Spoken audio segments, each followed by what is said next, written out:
IT job కోసం try చేస్తున్నారా? Coding tutor లో ట్రైనింగ్ తో పాటు stipend and 100% job guarantee. Telegram సందేశాలని, వీడియోలను, ఫోటోలను పంపాల్సిన వారికి కొన్ని సెకండ్లలోనే పంపేయచ్చు. దీనికి ప్రపంచవ్యాప్తంగానే కాకుండా మన భారత్లో కూడా చాలా మంది వినియోగదారులు ఉన్నారు. అయితే ఇదే టెలిగ్రామ్ ఫౌండర్, సీఈఓ పావెల్ దురోవ్ను పోలీసులు అరెస్ట్ చేశారు. అవును, తాజాగా ఆయన ప్యారిస్లోని ఓ ఎయిర్పోర్ట్లో ఉండగా అధికారులు కస్టడీలోకి తీసుకున్నారు.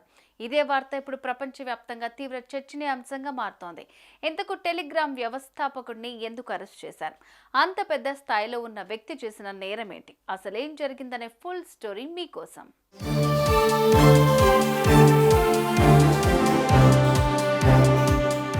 గతంలో అధికారులు టెలిగ్రామ్ సీఈఓ పావెల్ దురోవ్కు అరెస్ట్ వారెంట్ జారీ చేశారు. దీంతో ఆయన ఎప్పుడు దొరికితే అప్పుడు అరెస్ట్ చేయాలని భావిస్తూ వచ్చారు.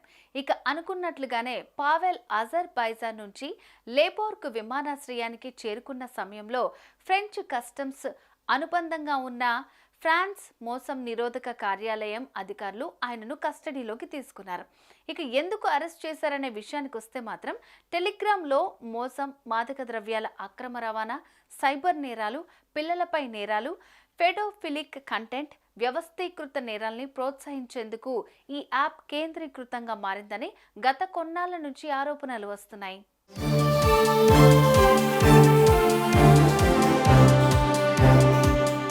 అయితే ఈ ఆరోపణల దృష్ట్యా పావెల్ దురోవ్ వీటిని నిరోధించేందుకు ఎలాంటి ప్రయత్నాలు చేయలేదు. దీంతో అధికారులు ఆయనకు గతంలో అరెస్ట్ వారెంట్ జారీ చేశారు. అరెస్ట్ వారెంట్ జారీ అయినప్పటి నుంచి దురోవ్ ఫ్రాన్స్, యూరోప్లోని దేశాల్లో పర్యటించలేదు. ఎట్టకేలకు ఆయన లేబోర్గట్ విమానాశ్రయంలో ఉండగా అధికారులు తాజాగా అదుపులోకి తీసుకున్నట్లు పేర్ మాస్కో టైమ్స్ పేర్కొంది. ఇకపోతే రష్యాలో జన్మించిన టెలిగ్రామ్ యాప్ వ్యవస్థాపకుడు పావెల్ దురోవ్ దుబాయ్లో ఉంటున్నారు. అయితే ప్రస్తుతం పోలీసుల అదుపులో ఉన్న పావెల్ కఠిన శిక్షలు ఎదుర్కోక తప్పదని పోలీసులు చెప్తున్నారు.